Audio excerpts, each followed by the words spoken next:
구독자 여러분 안녕하십니까. 어제 전해드렸다시피 남가주에서 활동하시는 화가 김원실 님이 저 뒤에 저 작품을 레알뉴스 구독자분들에게 좀 더 나은 그 배경을 위해서 기증해 주셨는데, 많은 분들께서 어제 그 댓글을 통해서 김원실 님에게 감사를 표시해 주셨습니다. 감사를 표시해 주신 구독자분들에게는 제가 감사를 표합니다. 정말 감사하고요. 자, 어제 보너스 뉴스 시간에 49년 전에 서울의 한 병원 계단에 버려졌다가 미국으로 입양된 입양아가 49년 만에 미국 법조인이 돼서 바이든 대통령으로부터 연방 판사 지명을 받았다라는 소식을 전해드린 바 있잖아요. 그런데 오늘은 이제 그 연관되는 소식이 있어서 특별히 그 보너스 뉴스를 오늘은 그 영상 첫머리에부터 좀 전해드리려고 합니다. 자, 오늘은 그래서 보너스 뉴스 먼저 시작합니다. 일명 시작부터 보너스입니다. 네, 한 살 때 미국에 입양된 한인 여성이 미국의 소도시의 시장이 됐습니다. 시장이 됐다라는 게 뉴스가 아니고요. 시장이 된 건 이미 몇 년 전의 일이니까 그럼 뭐가 뉴스냐? 그 입양아 출신 미국 시장 한인 여성이 미국인 가족들과 함께 아예 한국으로 이주를 한다라는 그런 소식입니다. 스토리도 좀 있고요. 자, 일명 제나 시장의 Return to Korea. 스토리는 이렇습니다. 39년 전인 1984년 태어난 지 11개월 만에 미국으로 입양된 그 주인공은 제나 안토니에비치입니다. 한국 이름은 김태희. 입양된 후에 나중에 어찌어찌 하다가 그 한국 이름을 하나 만든 그런 게 아니고요. 태어날 때부터 갖고 있던 자신의 분명한 이름입니다.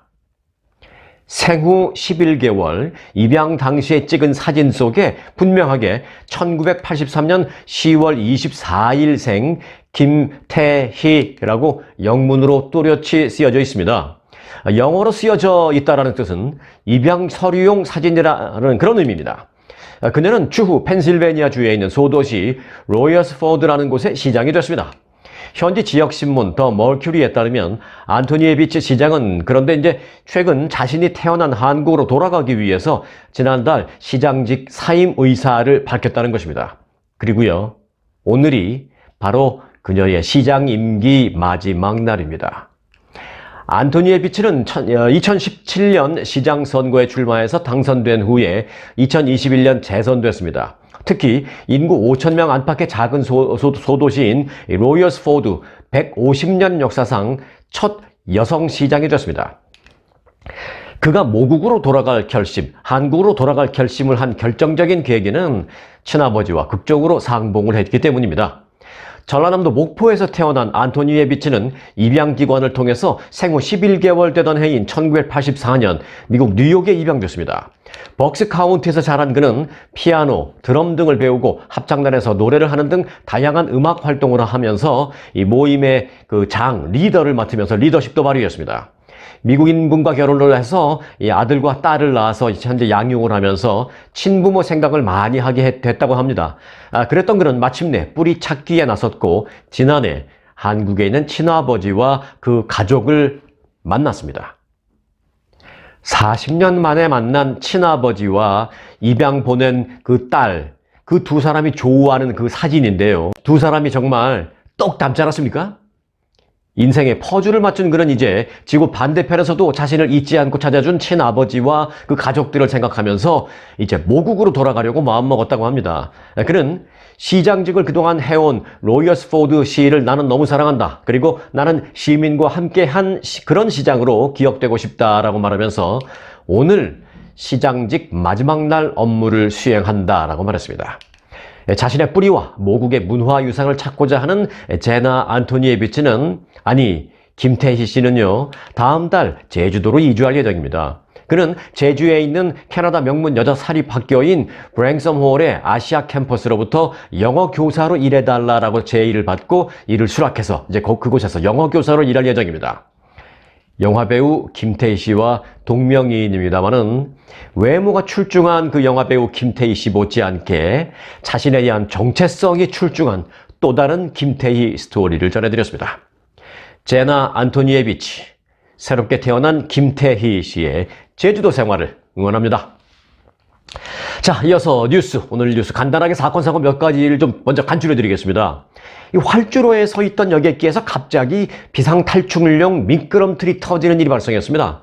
이 델타 항공에 따르면 사고는 지난 10일 뉴욕을 출발해서 LA로 향하던 비행기에 결함이 생겨서 솔트레이크 시티로 회항해서 문제점을 해결한 뒤에 활주로에 머물고 있을 때 일어났습니다. 문제점을 해결했기 때문에 다시 승객을 태우는 과정에서 비상용 미끄럼틀이 갑자기 기내에서 터졌습니다. 이 상황에서 근처에 있던 승무원이 다쳤습니다. 항공사 측은 비상탈출용 미끄럼틀이 기내에서 왜 갑자기 터졌는지에 대해서 현재 조사를 하고 있다고 밝혔습니다. 이 비상탈출용 슬라이드가 가만히 서 있는 비행기 기내에서 갑자기 그냥 터졌다라는 얘기는 사실 저도 처음 듣습니다. 자, 그런가 하면 어제 뉴욕주 북서부 록포드의 한 지하 터널에서 관광객 36명을 태운 투어 보트가 전복하는 사고가 발생했습니다. 나이아가라 폭포에서 북동쪽으로 20마일 떨어진 곳에서 벌어진 이 사고에 경찰과 소방관들이 출동해서 구조 작업을 펼쳤습니다. 탑승자들은 다행히 모두 구조됐습니다. 19세기에 만들어진 이 인공터널은 운하에서 남는 물을 인근 공장으로 수송하기 위한 목적으로 그 당시에 건설됐다가 1970년대부터 관광지로 변신했습니다. 뉴욕주에 따르면 이 터널의 수심은 약 한 1m 정도 되는 것으로 알려졌습니다.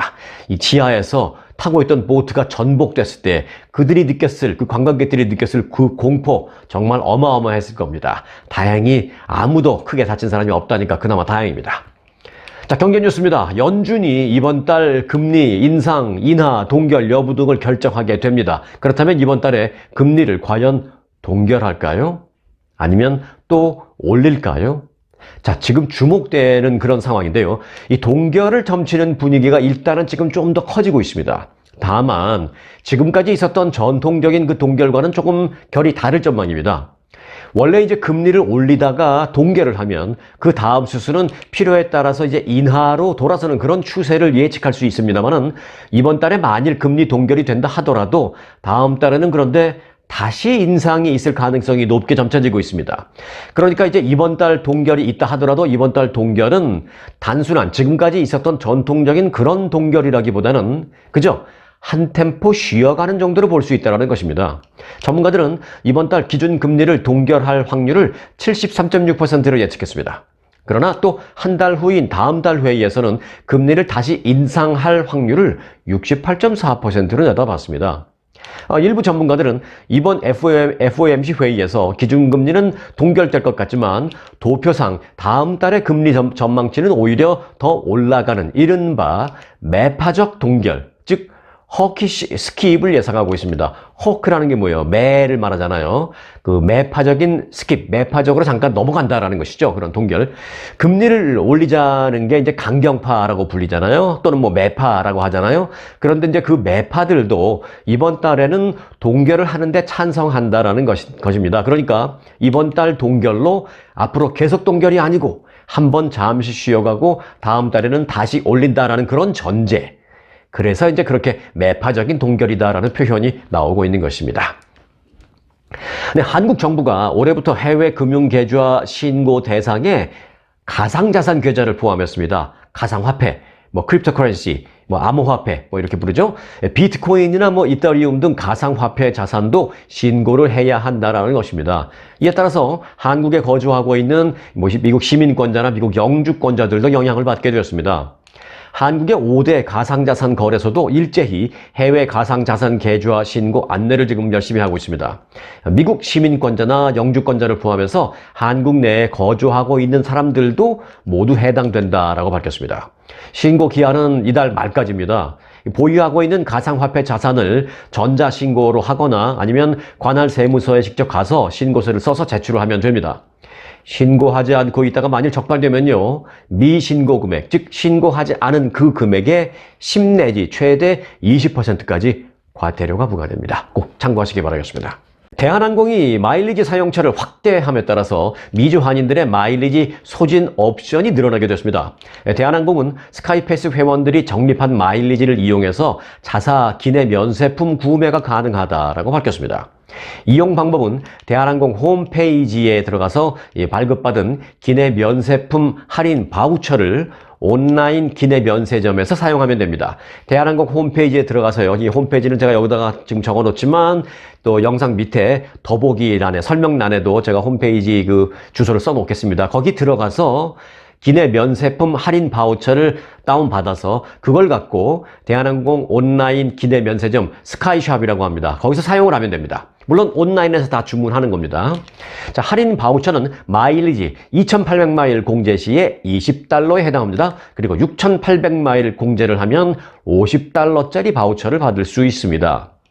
미주, 유럽, 동남아 등 중장거리 노선의 경우에는 탑승하기 72시간 전까지 주문할 수 있고요. 그리고 일본이나 중국 등 단거리 노선은 탑승하기 48시간 전까지 주문할 수가 있습니다. 대한항공은 마일리지 소진 방법을 앞으로 더 확대해 나갈 계획이다라고 밝혔습니다. 네, 미국에서 테슬라의 전기차 충전기 연결 방식이 점차 대세로 입지를 굳히는 그런 양상입니다. 전기차를 생산하는 미국의 자동차 회사 포드 또는 제너럴 모터스, GM 등도 이 테슬라의 충전소를 이제 함께 쓰기로 한 데 이어서 충전 설비 제조업체들도 일제히 테슬라 방식의 충전기 커넥터를 제공하겠다. 그리고 그렇게 잇따라 밝혔습니다. 자, 미국의 전기차 충전소 운영업체로 대표적인 회사가 있죠. 차지포인트. 이 차지포인트는 어제 보도자료를 내놓고 자사의 충전소에서 테슬라의 충전기 연결 방식인 NACS 커넥터를 제공하겠다라고 발표했습니다. 충전 장비 제조업체인 블링크 차지도 어제 이제 보도자료를 내고 자사가 새로 출시하는 240kW 급속 충전기에 이 테슬라가 사용하는 NACS를 제공하겠다고 밝혔습니다. 또 호주에 기반을 둔 전기차 충전기 제조업체 트리티움도 자사의 급속 충전기에 이 NACS 커넥터를 추가로 제공할 계획이다라고 밝혔습니다. 전기차 충전은 이제 테슬라 충전기, 즉 테슬라 방식의 충전이 대세를 이루고 테슬라 충전이 천하통일을 한 것으로 그렇게 보이고 있습니다. 네, 14살 나이에 일론 머스크가 이끌고 있는 우주기업 스페이스X에 입사한 천재 소년이 등장해서 관심을 끌고 있습니다. 일론 머스크가 이끌고 있는 우주항공기업 스페이스X는 최근 올해 14살인 카이란 쿼지라는 소년을 스타링크 부서의 소프트웨어 엔지니어로 신규 채용한다고 밝혔습니다. 스타링크는요, 이 스페이스X에서 위성 인터넷 서비스를 담당하는 부서입니다. 이 카이란 쿼지는 미국에서 이미 천재 소년으로 잘 알려져 있습니다. 2살에 완벽한 문장을 구사했고 또 유치원에 다닐 때 친구들과 선생님에게 라디오에서 들은 그 뉴스를 전해주기도 했다고 합니다. 부모님 손잡고 차를 타고 유치원에 오는 길에 차 안에서 들은 그 라디오 뉴스를 듣고 유치원에 와서 선생님한테 그 뉴스를 설명해 줬다는 거예요. 유치원 다닐 때. 또 초등학교 3학년 때는요, 수업이 너무 재미없다고 느낀 나머지 자신이 살고 있는 이 캘리포니아주 라스 포스타스 이 커뮤니티 칼리지에 등록을 했습니다. 10살도 안 된 나이에. 쿼지는 이후 인텔 랩에서 인공지능 연구 협력자로 인턴 경험을 쌓았고요. 11살 나이에 실리콘밸리에 있는 산타클라라 대학에 편입을 해서 컴퓨터 과학 및 공학을 전공을 했고 이미 학위를 취득했습니다.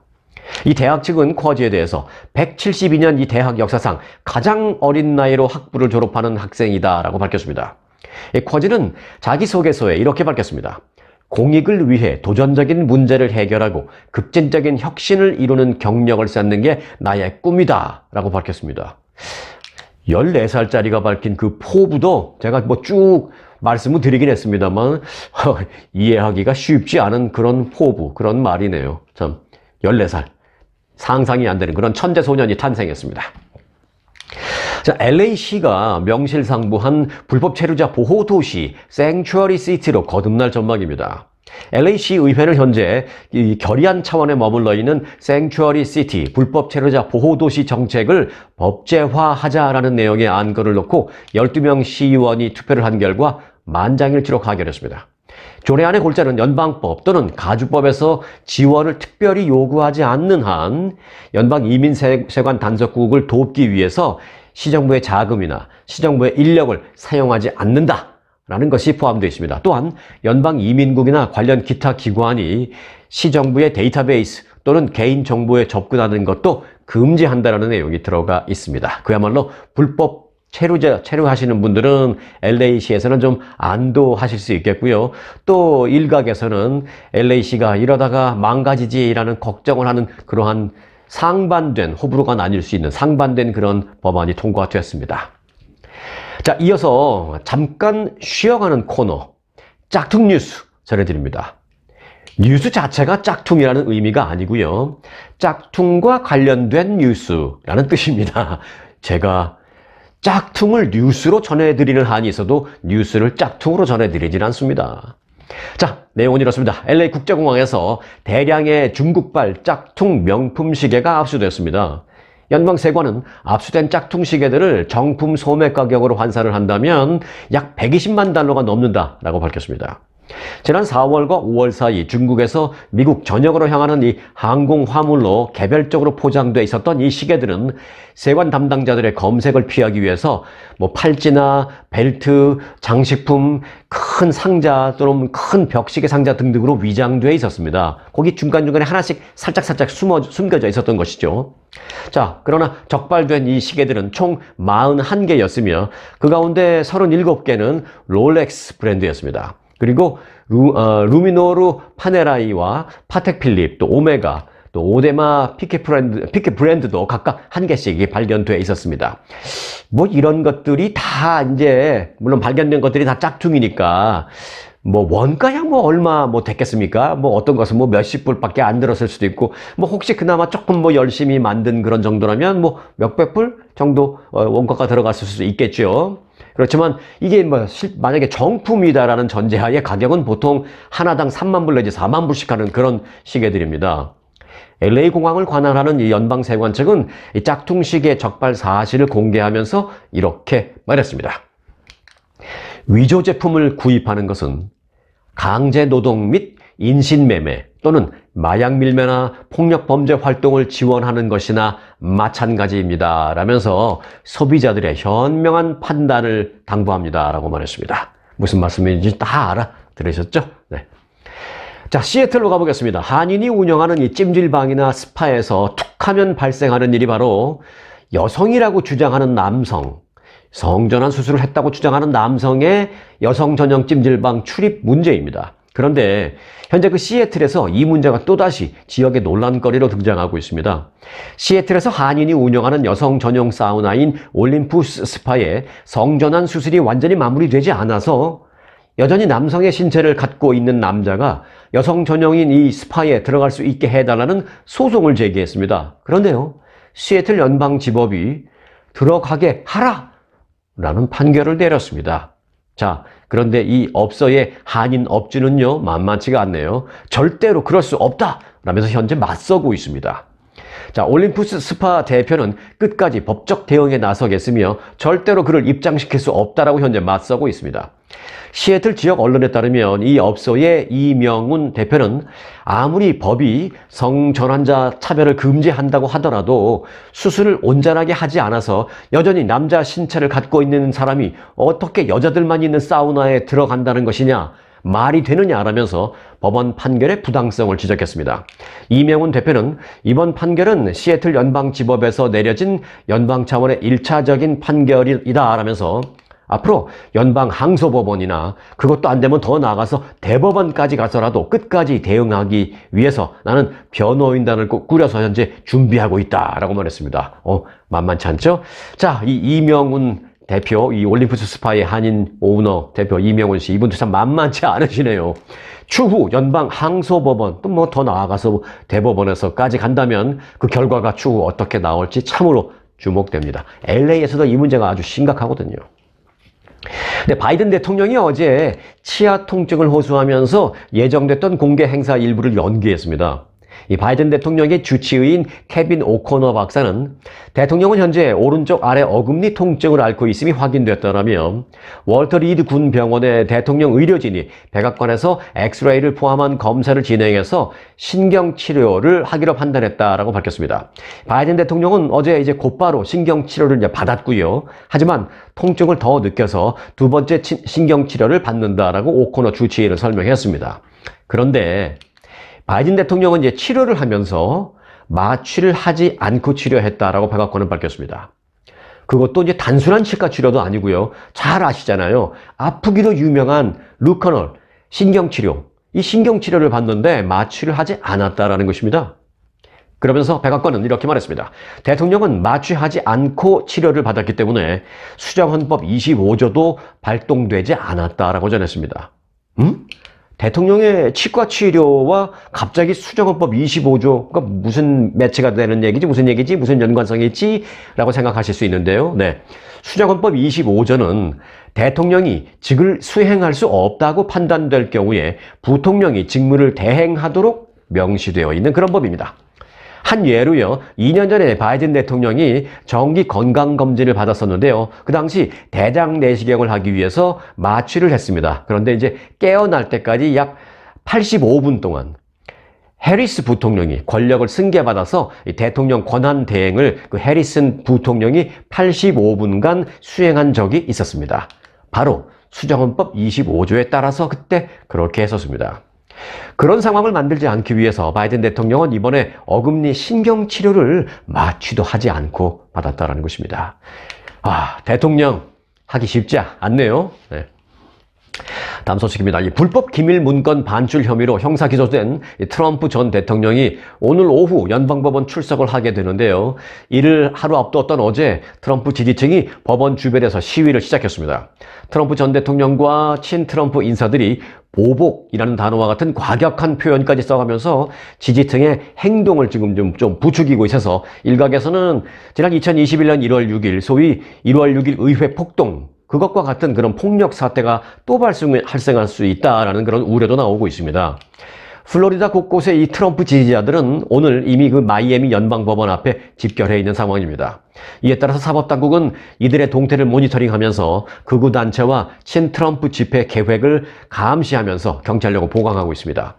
이번 기소를 마녀사냥이라고 규정하고 있는 트럼프 전 대통령은 자신의 지지층에게 법원 앞에 집회에 가담하라 라고 촉구하고 있습니다. 우리는 이제 시위해야 한다 라고 이제 트럼프 전 대통령은 촉구하고 있는 그런 상황에서 이번 시위가 과격해지지 않을까라는 그런 우려를 크게 낳고 있는 상황입니다.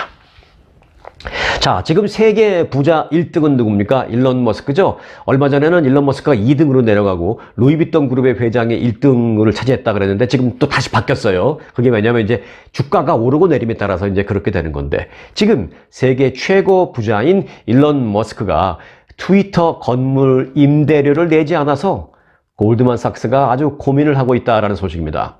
트위터 본사는 샌프란시스코에 있습니다. 건물주인 콜롬비아 자산 신탁이라는 회사가 이 소유주입니다.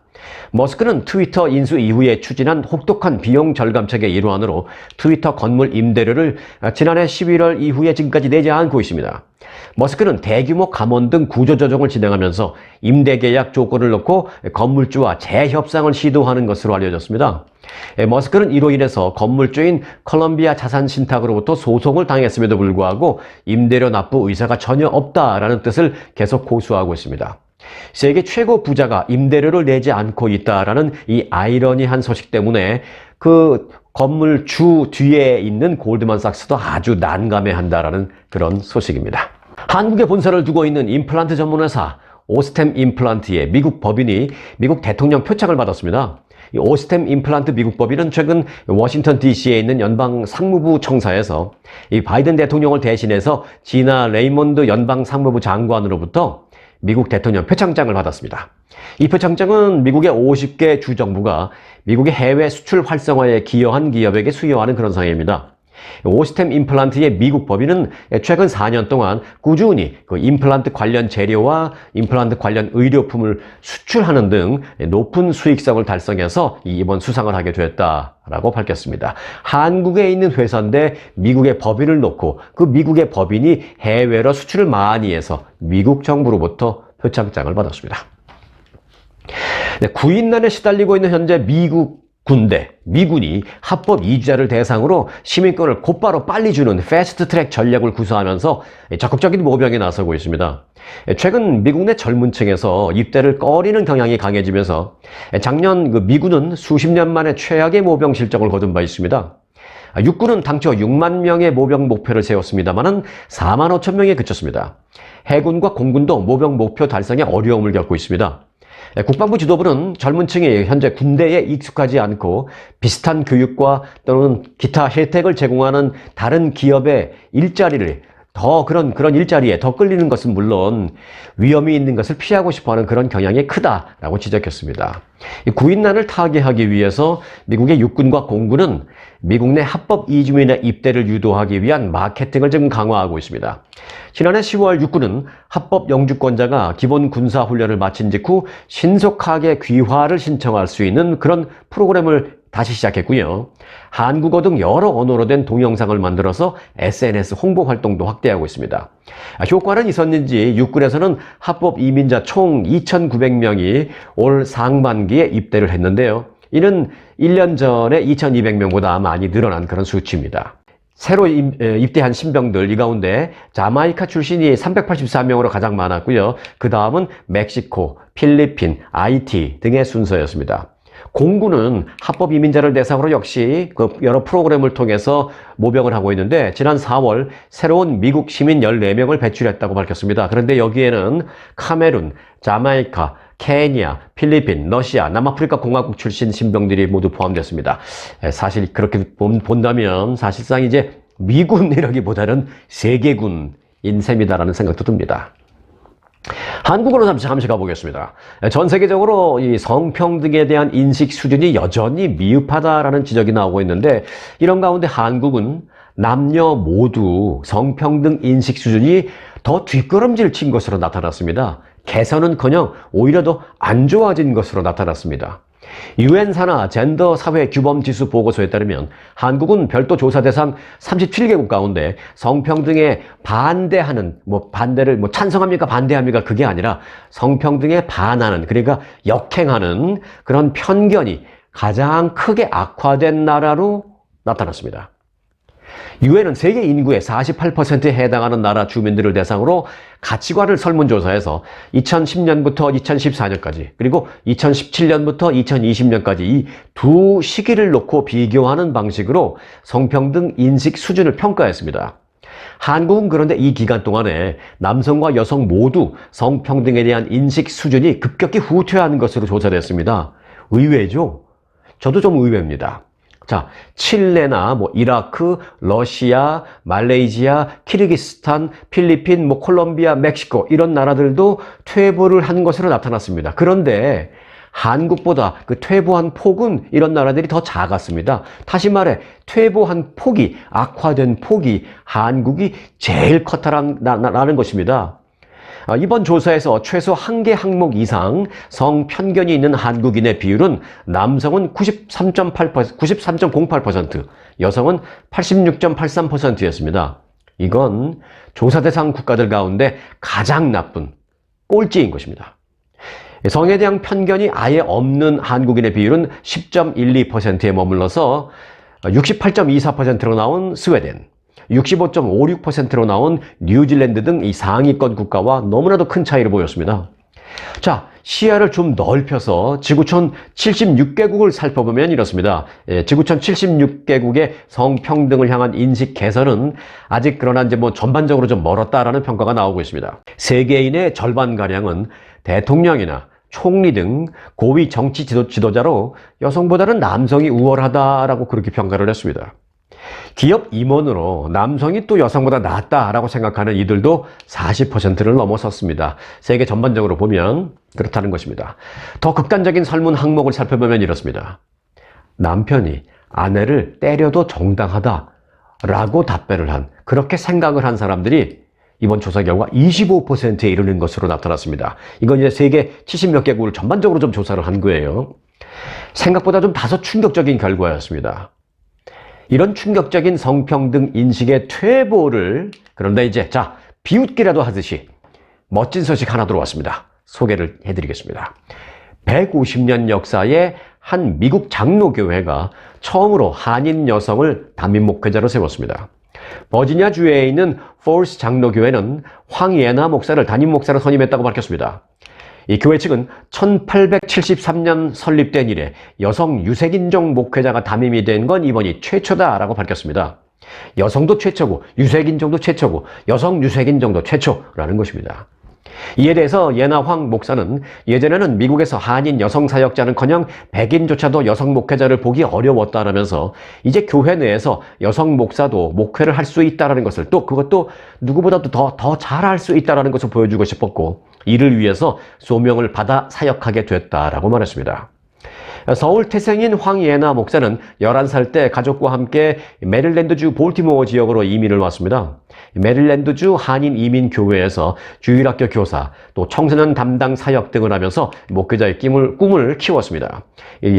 황예나 목사는 메릴랜드 대학교에서 영문학, 또 프린스턴 대학교 대학원에서 목회학 석사, 그리고 루이빌 신학대학원에서 결혼 또 가정치료학 석사 등을 학위를 취득했습니다. 황 목사는 지난 2011년 미국 장로교 PCUSA 사상 최초의 한인 여성 노회장으로도 선임된 바 있습니다. 이번에 황 목사를 담임으로 세운 그 버지니아주에 있는 폴스 장로교회 역시 미국 장로회 PCUSA 소속입니다. 여론조사에서 성평등 인식이 여전히 좋지 않게 나온다 하더라도 묵묵하게 자신의 진가를 발휘하는 여성 인재들은 얼마든지 있다라는 걸 보여준 또 하나의 좋은 예입니다. 조사 결과와 관계없이 그런 성평등 인식, 아까 말씀드린 참 어이없고 좀 어찌 보면 좀 충격적이기도 느껴지는 그런 조사 결과와 관계없이 역사는 결국 그렇게 흘러가고 있습니다. 단지 너무 느리지만 않기를 바랄 뿐입니다. 자, 오늘 영상은 여기까지입니다. 오늘도 영상이 유익하셨다면 구독, 좋아요, 알림 설정, 그리고 댓글 4종 세트로 함께 해주시기 바라겠습니다. 내일 뵙겠습니다. 감사합니다.